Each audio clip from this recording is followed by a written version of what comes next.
띠띠 빵빵 부릉 부릉부릉. 안녕하세요, 코인드라이버 이준환 전문가입니다. 현재 시간 2022년 10월 14일입니다. 또 한 주의 마지막 영상입니다. 벌써 금요일이 됐네요. 어제 정말 스펙터클 했죠. 지금 영상 보시는 거와 마찬가지고요. 야, 봉 보십시오. 이거 실화입니까 진짜. 1분 봉으로 제가 어제 적나라하게 좀 보여드리고 있습니다. 보시면요, 와, 이 발표 전까지 이 CPI 지수 관련해서 굉장히 많은 이 장이 요동쳤어요. 봉 보십시오, 봉.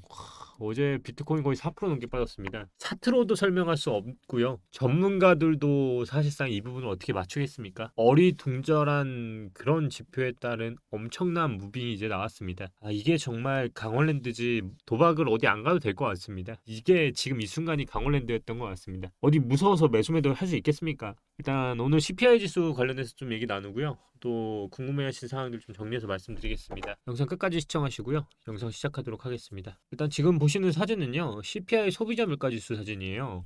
소비자 물가지수가 이전과 예상치보다 크게 상회한 결과가 나왔죠. 예상치보다도 높게 8.2%의 결과치가 나왔어요. 연준에서 더 신뢰하는 지표인 근원 소비자 물가지수는요, 이전과는 동일하지만 예상치보다 높은 0.6%, 그리고 이전과 예상치보다 크게 상회한 6.6%로 발표가 되었습니다. 이 부분에 대해서 제가 좀 뜯어보려고 세부적인 내용 갖고 왔는데요. 일단 카테고리별로 좀 뜯어봤습니다. 일단 푸드 부분을 잘 보시면요, 꾸준히 상승하고 있는 추세예요. 올해 단 한 번도 하락한 적이 없는데요. 이것만 보시더라도 사실 엄청 심각한 거죠. 지금 난리가 났습니다. 특히 외식비 부분을 잘 보시면요, 아무래도 인건비와 과일이나 채소 상승이 가장 큰 영향을 준 것으로 파악을 할 수 있다고 볼 것 같고요. 에너지 부분을 잘 보시면요, 에너지는 2.1%의 하락이 나왔습니다. 특히 가솔린의 영향이 크게 작용을 했고요. 천연가스가 계속해서 상승 중인 모습으로 2.9%가 나와 있습니다. 그리고 전기세 또한 꾸준히 상승 중에 있고요. 커머디티를 잘 보시면요, 중고차 가격은 꾸준히 감소를 하면서 안정세에 돌입은 했으나 신차 가격이 계속해서 상승 중입니다. 중고차 가격은 꾸준히 감소를 하면서 안정세에 돌입을 하고 있는데 신차에 대한 가격이 계속 상승 중이에요. 지금 요즘 차 구매하면 거의 2년 넘게 걸린다고 하죠. 이게 결국은 반도체 공급망의 영향이 가장 큰 것으로 보이고요. 의류와 의약품 부문은 감소세로 전환을 했습니다. 서비스 부분 잠깐 볼게요. 전반적으로 다 오르는 모양새입니다. 교통비나 메디컬 케어 등도 문제지만 가장 중요한 주거비에 대한 상승폭이 잡히지가 않고 있습니다. 결국 우리나라랑 비슷한 상황인 거죠. 이 종합해 보자면요, 진짜 이머전스 비상사태인 건 틀림없습니다. 인플레이션이 결국 잡히지 않고 있다는 거고요. 여전히 미국의 인플레이션은 진행 중입니다. 게다가 다음 달도 결국 기대되지 않는데 이미 중동에서 오늘 뉴스 보시면 바이든이 뒤통수를 맞았어요. 감산 관련해서 안정될 거라고 바이든이 호언장담을 했는데 결국 아랍에미리트에서 감산에 대해서 할 거라고 뒤통수를 쳐버리다 보니까 에너지 쪽은 다시 상승할 가능성이 현재 높아지고 있고요. 주거, 교통, 메디컬 같은 지표는 경직성이 높아져서 한번 오르면 잘 안 떨어질 것입니다. 일단 어제는요, 발표 전에 과매도가 나와서 그런지 이 말을 하고 반등을 했지만 지금 현재 시점상 이게 찐반등인지 바닥인지를 잘 모르시는 걸 수도 있잖아요. 근데 제가 오늘 텔레그램에 이런 말을 했습니다. 바닥 같은데 10월 횡보하는 관점은 아직 유지를 하고 있고 여기가 바닥일 가능성이 농후하다고 말씀을 드렸는데요. 일단 첫째적으로 일봉상 어제 거래량이 실린 아래 꼬리가 달린 봉이 터졌죠.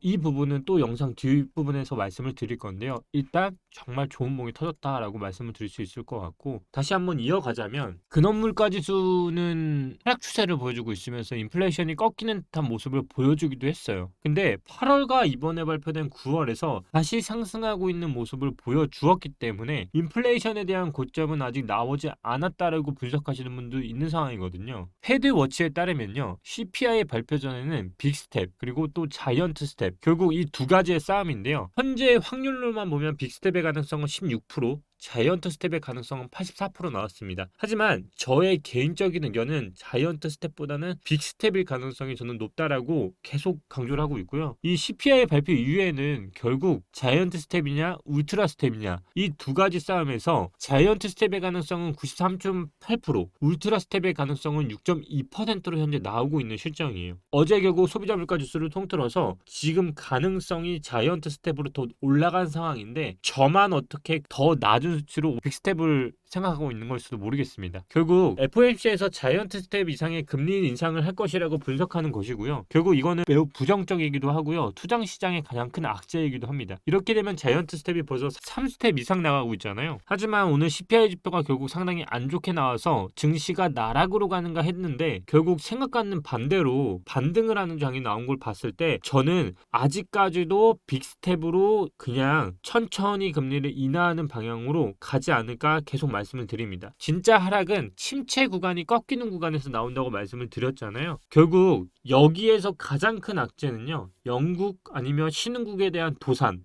또는 중국에 대한 부동산 리스크 등의 문제 아니면 우크라이나와 러시아 발발하는 전쟁이 확산이 되는 조짐이 더 크게 나온다면 그리고 지금 현재 우리나라와 북한 간의 지속적인 대립이 생겨나고 있죠. 이런 부분들이 더 확산이 되는 흐름이 하나라도 터진다면 아마 또 하락세의 신호탄이 될 가능성은 있겠지만 저는 아직까지는 빅스텝에 진행이 되지 않을까 혼자 한번 계속 주장해 봅니다. 일단 제가 갖고 있는 포지션하고 매수 현황들 궁금해하실 거라 생각을 하고요. 어제 하락으로 인해서 바닥 관련해서 영상 초반에 말씀을 드렸는데 이 부분 많이 궁금해하실 거라 생각을 해요. 일단 비트코인 흐름 보면요. 제가 정말 좋다고 말씀을 드렸죠. 1분봉, 몇 분봉, 1시간봉, 4시간봉 보시는 분들한테는 흔들릴 수밖에 없는 구간이었어요. 왜냐하면 1시간봉만 하더라도요. 흐름 보세요. 이렇게 바닥을 그리다가 떨어지고 올랐는데 이 장을 예측을 하는 건 힘들지만 제가 월봉을 보는 게 가장 중요하다고 했죠. 월봉을 보면 어떻죠? 저점은 깨지지 않았고요. 또한 횡보하는 봉입니다. 제가 10월에 하나는 비트가 저는 횡보를 할 거라 말씀을 드렸고요. 두 번째가 알트가 움직이지 않을까라고 말씀을 드렸는데요. 일단 첫 번째는 그래도 예측에 맞게끔 잘 맞고 있는데 알트에 대한 부분은 저는 확실히 틀린 게 맞습니다. 저는 사실 이 횡보를 하면서 알트들이 좀 상승에 대한 여파를 움직일 줄 알았어요. 근데 확실히 저는 틀린 건 틀렸다 말씀드리잖아요. 틀렸습니다. 이거는 그러니까 어설프게 반은 맞고 이런 말 안 드리고 진짜 틀린 게 맞습니다. 저는 비트가 움직이면서 알트들이 횡보에 맞춰서 좀 어느 정도 상승 여력이 나올 줄 알았는데 오히려 횡보에 맞춰서 더 큰 하락이 나왔죠. 결국 도미너스의 영향도 아니었고요. 여러 가지 알트에 어떻게 보면 물량 털기일 수도 있고요.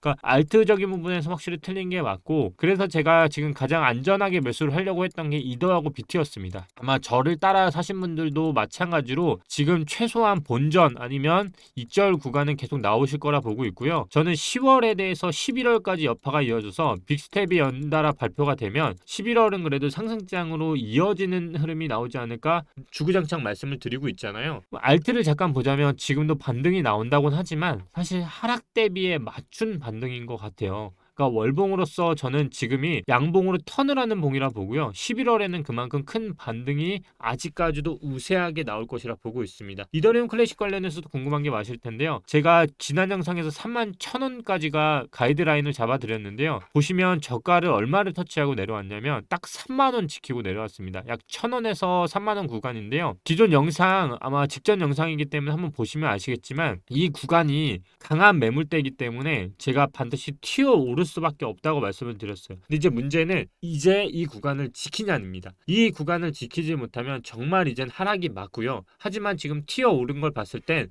이 구간에 대한 매물대가 워낙 크기 때문에 31,000원에서 3500 구간은 튀어 오를 수밖에 없는 구간이라고 지난 영상에 그대로 나와 있습니다. 그러면 이제 어떻게 해야 하느냐를 말씀을 드릴게요. 일단 일봉상으로 잘 보셔야 합니다. 제가 텔레그램에서 남겨드렸던 진짜 중요한 부분이 오늘 영상의 이 부분인데요. 절대 오늘 봉이 앞으로 깨지면 안 됩니다. 자, 이거를 쉽게 비교를 해드릴게요. 비트코인 비트 스탬프 차트입니다. 주봉을 보시고요. 과거에 나왔던 패턴 중에서 가장 쉽게 설명을 드리기 위해 갖고 왔는데요. 자, 이 부분 보이시죠? 이 부분을 잘 보시면요. 윗꼬리 달리고 아랫꼬리 달리고 말아 올리고 반등 후에 상승을 했습니다. 자, 똑같이 볼게요. 윗꼬리 달리고 아랫꼬리 달리고 그 다음 어떻게 됐죠? 이 나왔던 일봉의 저점을 깨지 않고 바닥을 그렸습니다. 자, 잘 보셔야 돼요. 자주 나오는 패턴이에요. 아랫꼬리 달렸죠? 이제부터 저가를 깨지 않아야 합니다. 그리고 바닥을 그리는지를 보시면 이게 외바닥 상승으로 갈 가능성이 있습니다. 그렇기 때문에 오늘 나온 저가의 길이가 얼마냐면 32,760원입니다. 이 부분이 깨지지 않으면 이제부터 바닥을 그리는 걸 잘 보시면 아, 진짜 이제 바닥 나왔구나 생각하시고 보시면 되고요. 제가 텔레그램에서 남겨드렸던 거는 저는 이 부분에서 매수를 추가로 15%를 더 들어가 30%의 비중을 맞춘다라고 말씀을 드렸습니다. 근데 내일 아침에 음봉임에 됐는데 이 양봉이 아니라 음봉으로 마감을 하면 쉽게 말하면 뒤도 돌아보지 말고 빤썰어는 해야 합니다. 그때는 진짜 꺾여가는 흐름이 나올 것입니다. 결국 어제 터진 거래량은 제가 봤을 때 정말 의미 있는 거래량이고 남은 15일 동안은 여기잖아요.